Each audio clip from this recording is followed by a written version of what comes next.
Kami dari kelompok 4 mata kuliah Statistika Ekonomi 2 akan mempresentasikan materi tentang estimasi statistik. Dan berikut adalah anggota kelompok kami. Pengertian estimasi. Estimasi adalah suatu proses dengan menggunakan statistik sampel untuk menduga parameter populasi.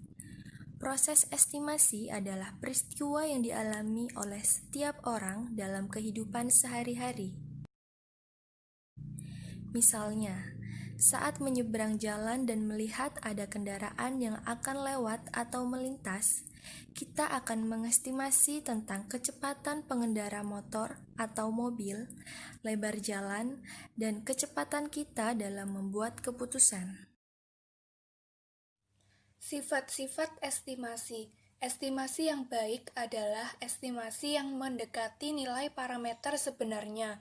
Ciri-ciri estimasi yang baik adalah tidak bias, efisien, dan konsisten.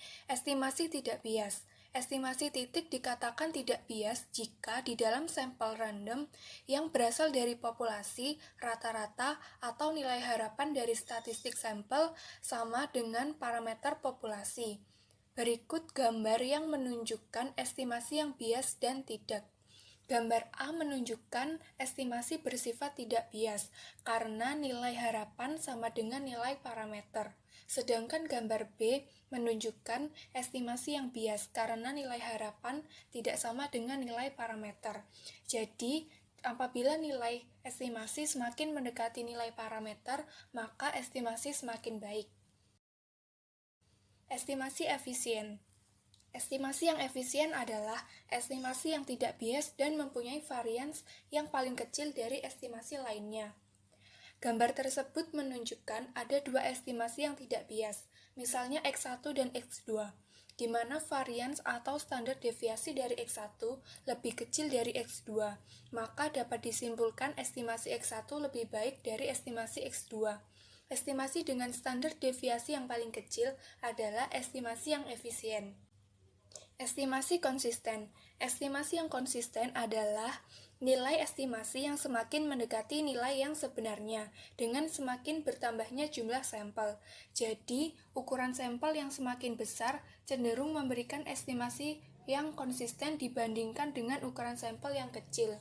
Pada gambar tersebut terlihat bahwa semakin kecil jumlah sampel, maka nilai dugaan semakin jauh dari nilai sebenarnya. Ditunjukkan bahwa ukuran sampel 1 yaitu N kecil lebih kecil daripada ukuran sampel 2 yaitu N besar dan lebih kecil dari ukuran sampel 3 yaitu N terhingga. Terlihat bahwa semakin besar ukuran sampel maka statistik estimasi makin mendekati parameter dari populasi. Jenis-jenis estimasi. Pertama, estimasi titik. Yang kedua, estimasi interval.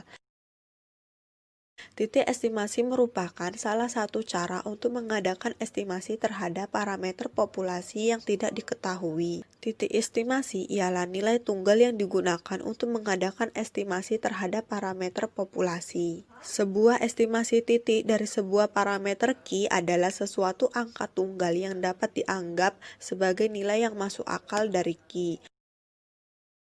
Adapun hakikat estimasi secara umum yaitu yang pertama, estimasi adalah taksiran dan yang diestimasi adalah parameter populasi. Yang kedua, data yang digunakan untuk melakukan estimasi parameter populasi adalah statistik sampel sebagai estimator. Ketiga, terdapat prosedur tertentu untuk melaksanakan estimasi.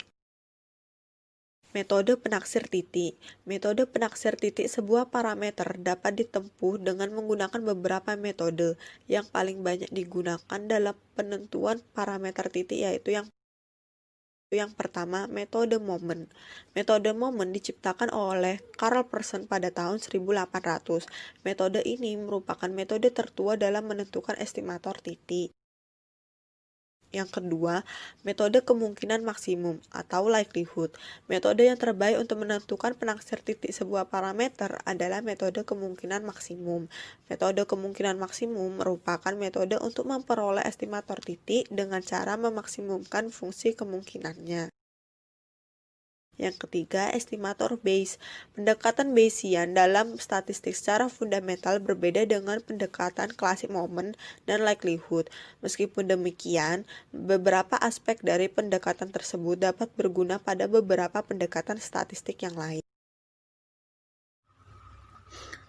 Estimasi interval adalah penaksiran populasi dengan nilai-nilai dalam suatu interval tertentu. Dasar adanya estimasi interval adalah karena pada setiap penaksiran pasti mengandung peluang kesalahan. Misalkan parameter yang akan diestimasi adalah theta, maka estimasi intervalnya adalah theta pangkat kurang lebih D, di mana D adalah margin of error. Estimasi interval tadi menunjukkan dua nilai, yaitu batas bawah dan batas atas di mana posisi parameter theta berada. Batas atas dan batas bawah tersebut memiliki simpangan sebesar D dari estimatornya. Besarnya D tergantung pada banyaknya sampel, tingkat kepercayaan, dan distribusi peluang yang digunakan.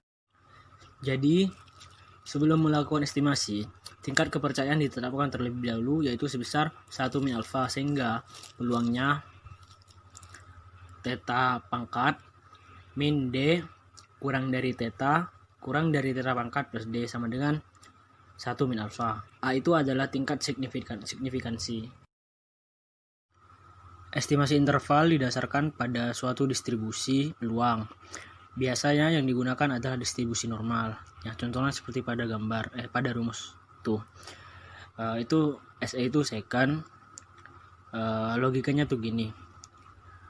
Kalau di tengah-tengah ada theta, terus di samping kanan dan kiri ada theta caping min dan theta caping plus, maka itu hasilnya sama dengan 1 min alfa.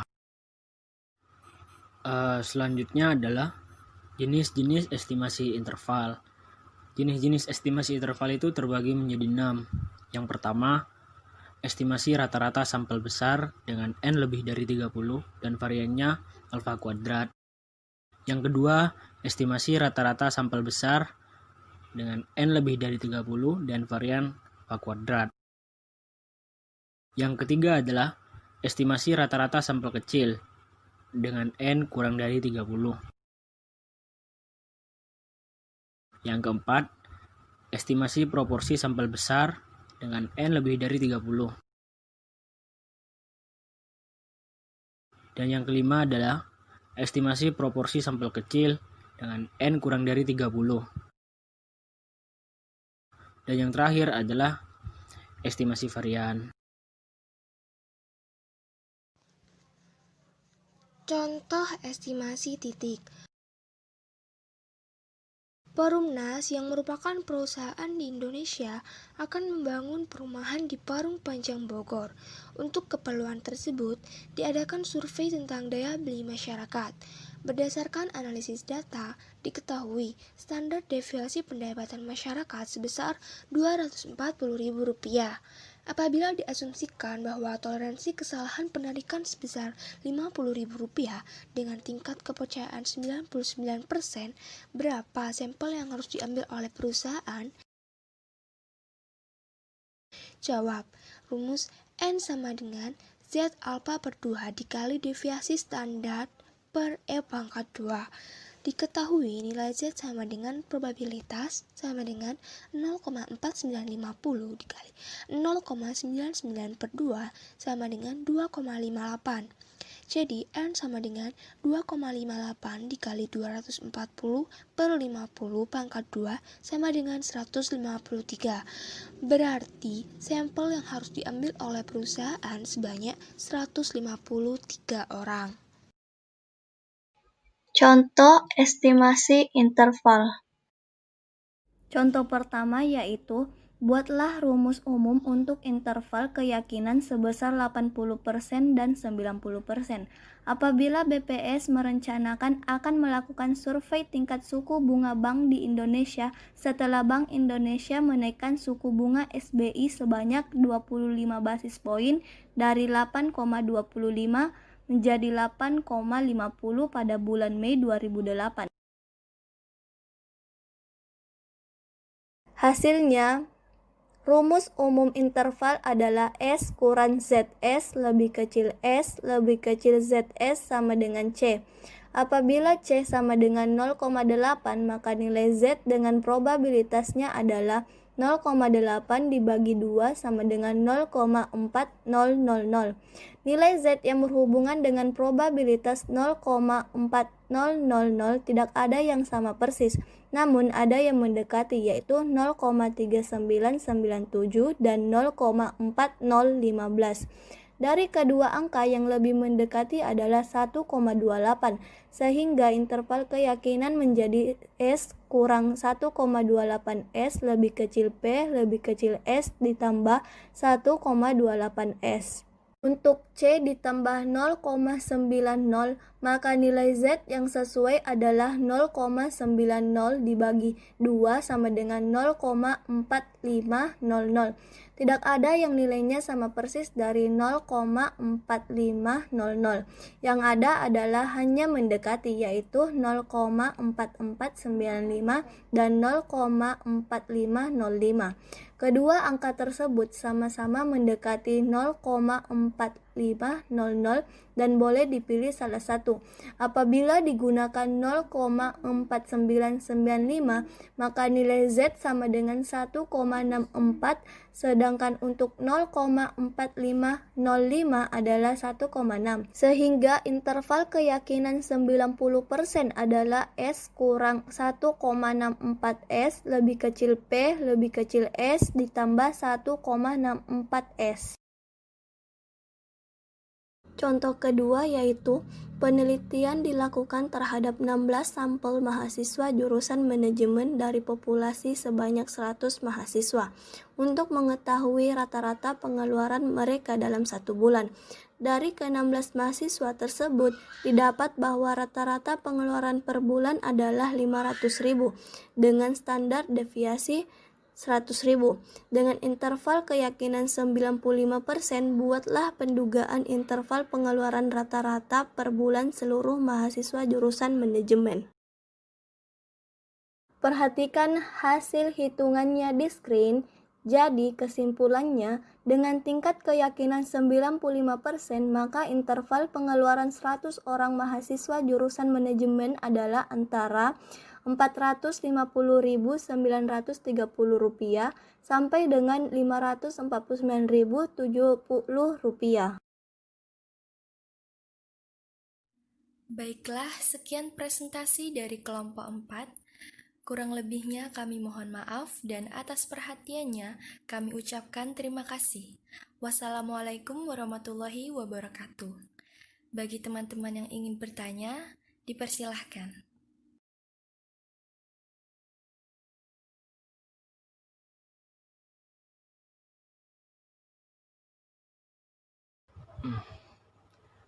Contoh soal dan pembahasan mengenai estimasi interval. Contoh soalnya, sebuah sampel acak nilai kapasitansi 114 kapasitor diambil dari sebuah pabrik komponen dan menghasilkan rata-rata 114 dan simpangan baku 10. Jika diketahui interval taksiran rata-rata dengan tingkat kepercayaan 95%, hitunglah interval selang kepercayaan. Nah, untuk pembahasannya, diketahui N untuk nilai kapasitansi 114 dan X untuk nilai rata-ratanya 114 dan sigma untuk simpangan baku sama dengan 10. Selanjutnya, alfa sama dengan 1 min 95% sama dengan 5% sama dengan 0,05. Alfa per 2 sama dengan 0,025.